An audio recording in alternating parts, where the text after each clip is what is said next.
Okay, so we're going to look at probability of independent and dependent events. So you have two different types of probability here. Independent events is two events are independent if the results of the first event does not affect the results of the second. Dependent events, two events are dependent if the results of the first event affect the result of the second. So what we've done so far is independent events. Everything we've done so far is independent. You know, spin a spinner. It doesn't matter what you spin the first time. It's like a reset button and then spin it the second time. You can still get anything the second time you spin it. Same with flipping a coin.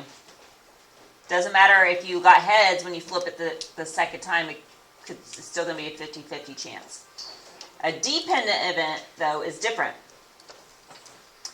We'll get to that in a minute. So first, we're going to look at some examples. Determine whether the events are dependent or independent. One coin is tossed, and then a second coin is tossed. I just gave that away, but does the second coin, does it matter what happened the first time? Or with the first coin? No, there's no way that's going to impact what happens with the second coin. So that is independent.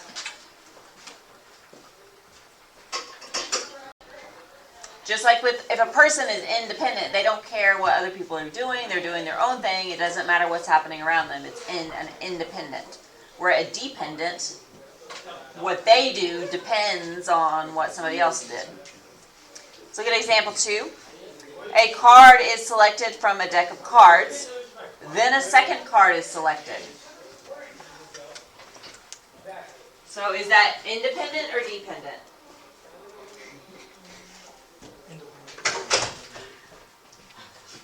So you draw a card, put it on the table, and then you draw another card.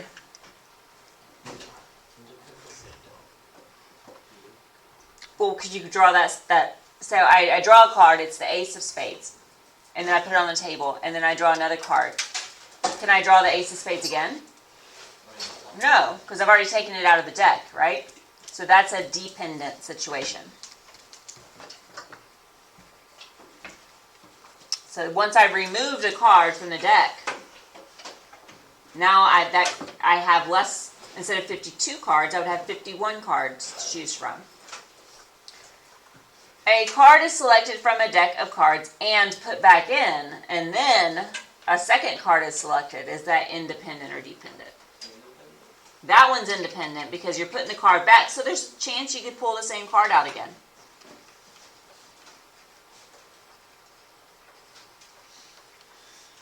Wednesday's lottery numbers and Saturday's lottery numbers. Does Saturday depend on Wednesday? No, potentially. You could have the exact same lottery numbers on Saturday that happened on Wednesday, right? I mean, very slim chance, but in theory it could happen.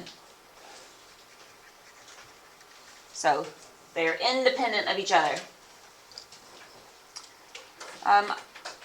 Probability of independent events, again, like I said, we've been doing this already, so I'm just going to do a couple of these.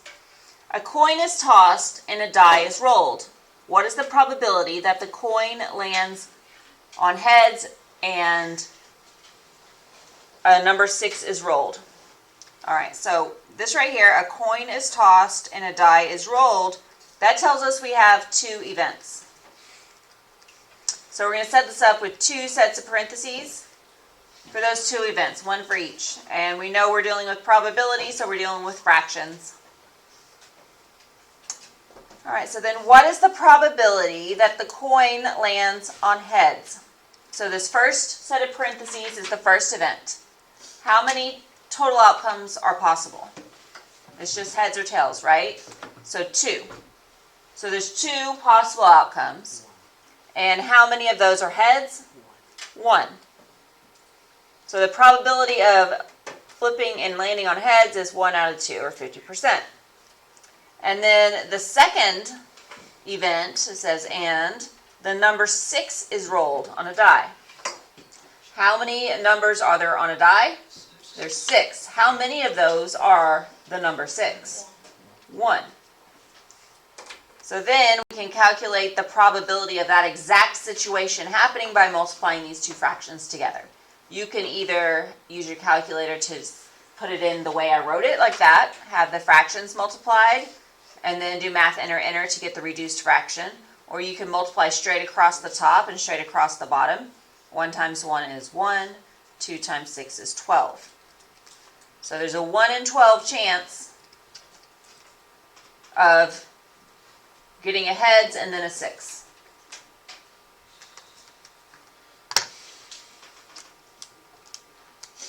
Which is, it rounds to 0.083. So then as a percent, this would be 8.3%. Your assignment for today's work is going to ask for fraction form. I think there's like a couple that aren't, but most of them are fraction form. So half of them are fraction and some of them. Oh, but you'll see the answer blanks. It'll be set up as a fraction. It'll tell you. Oh, okay. So most of these we're going to do as fraction. Suppose you toss a coin 4 times. Right? So you toss a coin 4 times. That tells us we have 4 events. And this is the way I suggest you set up all of these problems. Figure out how many events you have. Set up a fraction for each event. What's the probability of getting 4 tails? So that's what we want to happen. The denominator is always total possible outcomes. The first time you flip the coin, there's 2 outcomes. Second time you flip the coin, there's 2 outcomes. Third time's 2 outcomes. Fourth time's 2 outcomes. We want to get 4 tails. So first time, one of those is tails. Second time, one of those is tails. One is tails. One is tails. So then we multiply this together, and we get 1 over 16.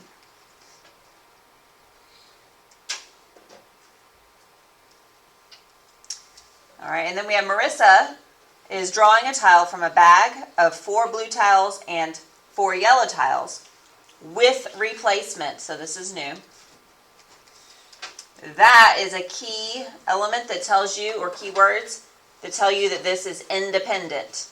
If you have a bag of something or a deck and it says with replacement, you're drawing and then putting it back. So then you're like resetting your situation again. All right, and what are we doing? How many events do we have? What's the probability she draws a blue tile with each draw? So we're talking about 1. Each one, each draw. So we're only dealing with 1 event. How many tiles are there in total? 4 blue and 4 yellow. So that means there's 8 tiles. What's the and how many of those are blue? Well, there are 4 blue tiles, so 4 out of 8. So then this reduces to 1/2, so there's a 50% chance of drawing a blue tile, because every time she draws, she's going to put the tile back in and start over again. Probability of dependent events. So this is the new stuff for today. I gave you a deck of cards laid out. It does help to have it in color. Yours is in black and white, but it's useful. But the first one has nothing to do with cards. So Monica has 7 blue pens, 3 black pens, and 2 red pens in her pencil bag. If she selects 3 pens at random without replacement, says she's not putting the pens back in after she pulls it out of the bag. She's going to put it on the table or somewhere else, just not back in the bag. What is the probability that she will first select a blue pen, then a black pen, and then another blue pen? Okay, so we're starting off the same way. Well, first you figure out independent or dependent. We just figured out this is dependent. So we set up, and you figure out how many events. 3 pens at random. So she's pulling 3 pens. So that's 3 events. All right, and then we go to the first one. The first time she reaches in her bag to pull a pen out, how many pens are in the bag? Well, we have 7 plus 3 plus 2. So she has 12 pens in the bag, right? Everyone agrees 12 pens? And the first time it says, what if she gets a blue pen the first time? Well, how many of those pens are blue? 7. So her first draw, a full bag of 12 pens, 7 out of 12 would be a blue pen. The second pen that she pulls out, what's the probability of it being a black pen? Well, now how many pens are in the bag? Total. Total amount of pens in the bag. 11, right? Because she pulled one pen out, so now she has 11 pens in the bag. And then we want a black pen. So how many pens are black? That's what we want to happen. That's the target. 3, right? There's 3 black pens. And then she needs to pull out one more pen out of her bag. So how many pens are in her bag now? 10 total pens. How many of those, and we want another blue pen, so how many of those are blue?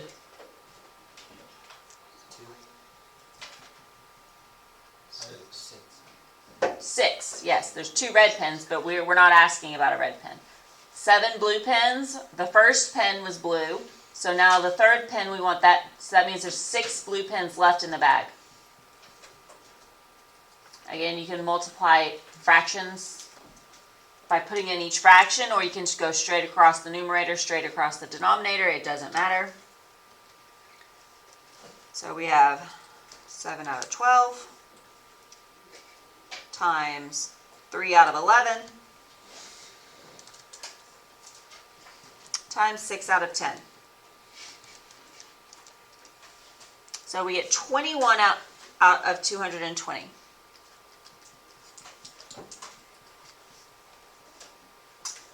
Your calculator will give you a decimal first, and then just press math, enter, enter, and it will give you a reduced fraction. So the decimal is about 0.095, which would be 9.5%. So set up a set of parentheses and a fraction for every event that's happening. Go one at a time in the order that it says it's happening, and that's how you're going to calculate the probability. All right, so now we're going to look at the deck of cards at the top of the paper. 2 cards are drawn from a deck of 52, 1 card at a time without replacement. So since there's no replacement, we're not putting the card back in the deck after we pull it, before we pull the second card. So we're going to pull the card and leave it on the table, and then pull another card. What's the probability of getting 2 jacks? All right, so 2 events.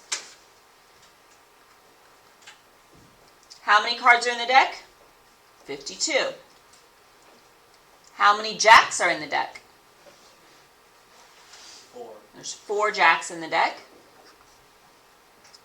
All right, so I pull out a jack of hearts, and I lay a jack of hearts on the table. Now how many cards are in the deck? 51, right? I took 1 out. And how many of those cards are jacks? 3, because I took out the jack of hearts already. So now I have 4 over 52 and 3 over 51. So I multiply this. So 4 times 3 gives me 12, and 52 times 51, oops, wrong button, gives me 2,652. That's not a reduced fraction though, I just multiplied across the top and across the bottom. So 12 divided by 2652, math enter, whoops, I did it wrong. 12 divided by 2652. Gives me a decimal, a very small decimal, and then press math, enter, enter, and it gives me a fraction, which is 1 over 221. The decimal was 0.0045248887, so it looks like it would be 0.45%, so it's a very small chance. But most of your, again, Most of your questions on your assignment are asking for a fraction. All right, so now we're resetting the deck. Put the cards back in and give it a good shuffle. What's the probability now of drawing a heart and then a club? So again, we have two events. Pulling out two cards. For the first card, we're starting with 52 cards in the deck. And we want to get a heart. So how many hearts are in the deck? 13. There's 13 of each suit. So I pull a heart, 8 of hearts, and I put it on the table. So then I'm going to draw another card. So how many cards are in the deck? 51 cards now. How many of those are clubs? 13, right? The numerator didn't change because it's a different suit. The other one was a heart. That doesn't affect how many clubs are in the deck, right? It affects the total number in the deck, but not the number of clubs. So now I have 13 times 13 is 169.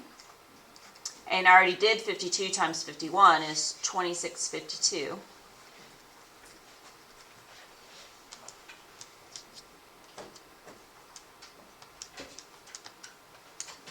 So that's 13 out of 204.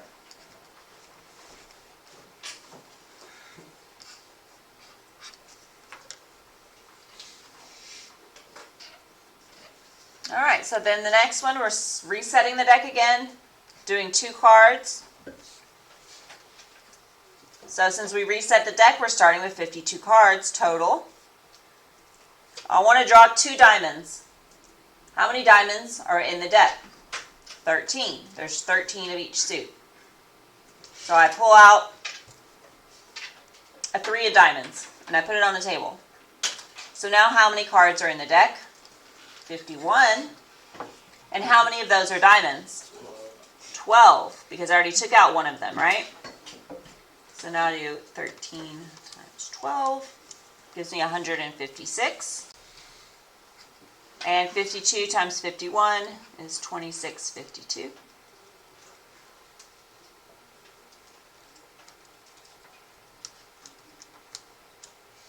So 1 out of 17.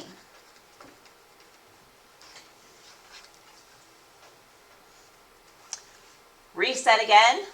For the next problem, we're going to do a 2 of hearts and a diamond. So draws. First draw, I have 52 cards in there, and I want to get a 2 of hearts. How many cards in the deck are a 2 of hearts? There's only one of them.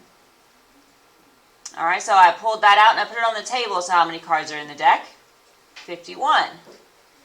How many of those are diamonds? 13.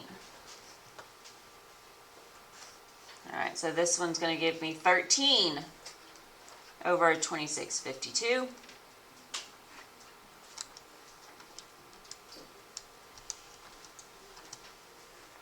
Which is 1 out over 204. All right, so then reset again, drawing 2 cards. So I'm starting again with 52 cards.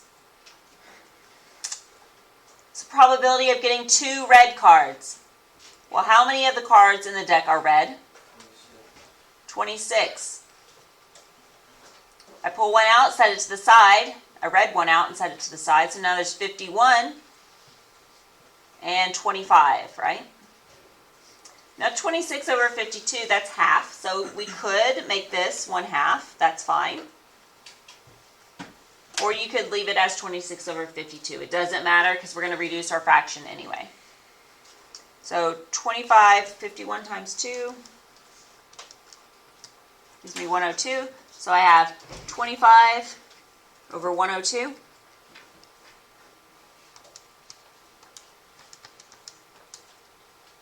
It does not reduce. That's simplest form.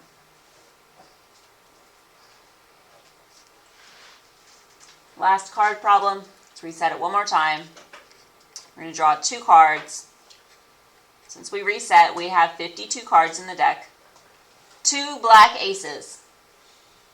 How many of the aces are black? 2. So the first time, 2 out of 52. So I pull out the ace of clubs and I put it on the table. So now there's 51 cards in the deck, and how many of those are a black ace? Only one, right? So then this is 2 out of 2,652.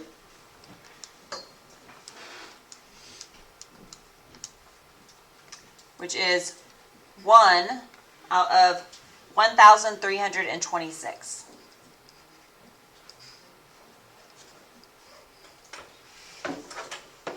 All right, so that's without replacement or dependent events. These are dependent. All right, so then determine whether the scenario involves independent or dependent events and then find the probability. All right, so now you pick 3 cards from a deck of 52 with replacement. Find the probability that all 3 cards are face cards. All right, so we're drawing 3 cards. So you pick 3 cards from a deck. So first thing is set up 3 sets of parentheses because there are 3 draws. 1 draw for each event. From a deck of 52, so we're starting with 52 cards with replacement. So that means these are independent. It means every time I draw a card, I put it back in the deck. So that means the denominator does not change. Find the probability that all 3 cards are face cards.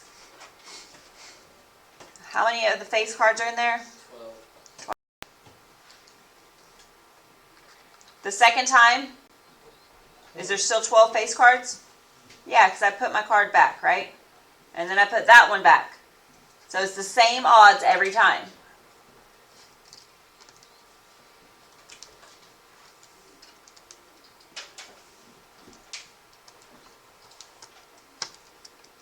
So I'll multiply 12 over 52, 12 over 52, 12 over 52.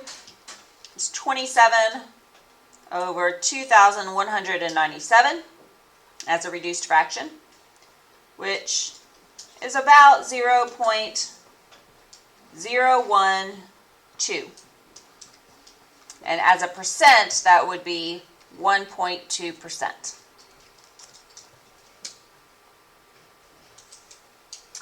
All right, there are 2 red, 4 blue, and 9 green marbles in a bag. You pick 2 marbles. That's our event, right? So 1, 2. We're picking 2 marbles. What is the probability that the first marble is blue and the second marble is green? So since it didn't say we're putting them back in the bag, it says you're just getting 2 marbles. 1, then 2, 1 in each hand. We'll just go with that. Total number of marbles we have in the bag. 2 plus 4 plus 9 gives us 15 marbles. And what's the probability that the first marble is blue? So how many blue marbles are there? There's 4 blue marbles. So the first marble we draw is a blue marble. The 4 out of 15 chance that I get the blue one. And then with my right hand, I reach in and I pull out a second marble. So is this independent or dependent?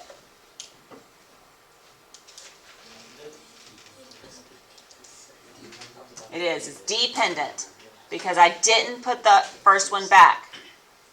So it changes. The second one depends on what happened on the first one. So now there's 14 marbles because I took 1 out. And the second marble is green. Well, I had 9 green marbles, so 9. All right, so